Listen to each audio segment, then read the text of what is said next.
अस्सलामुअलैकुम, मेरा नाम फ़हाद है। आज मैं आपको बताऊंगा कि फ़ेसबुक के अंदर पिक्चर्स एल्बम को किस तरीके से एडिट किया जाता है। जैसे कि आप देख रहे हैं यहाँ पर एक पिक्चर एल्बम खुला हुआ है जिसमें 4 फ़ोटोज़ हैं और यहाँ पर एक ऑप्शन आ रहा है एडिट एल्बम।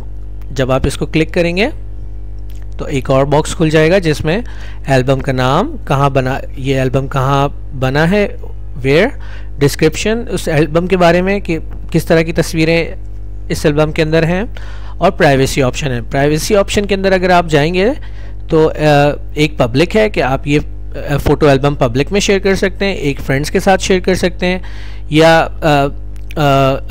एक और ऑप्शन है कस्टम का। जब आप इस पर क्लिक करेंगे तो इसमें एक ऑप्शन आएगा फ्रेंड्स ऑफ फ्रेंड का, कि आप अपने फ्रेंड्स के साथ इसको शेयर कर सकते हैं, फ्रेंड्स के साथ शेयर कर सकते हैं। स्पेसिफिक पीपल ऑफ लिस्ट, यानी आप जिन लोगों को चाहें ऐड करें और वही आपका ये एल्बम देख सकते हैं, या सिर्फ फेसबुक जो जिसका ये अकाउंट है वही ये तस्वीरें देख सकता है। ये ऑप्शंस इस एल्बम के एडिट सेक्शन के अंदर मौजूद हैं।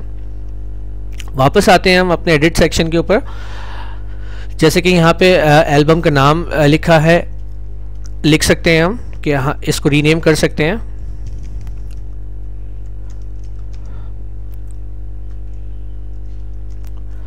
इसकी लोकेशन को एडिट कर सकते हैं।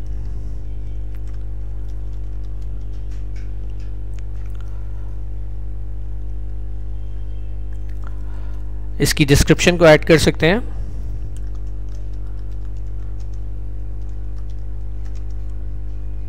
और सेव कर सकते हैं। जैसे ही आप इसको सेव के बटन को क्लिक करेंगे ये सारी इंफॉर्मेशन आपकी सेव हो जाएगी और आपका एडिट सेक्शन कंप्लीट हो जाएगा। Thank you.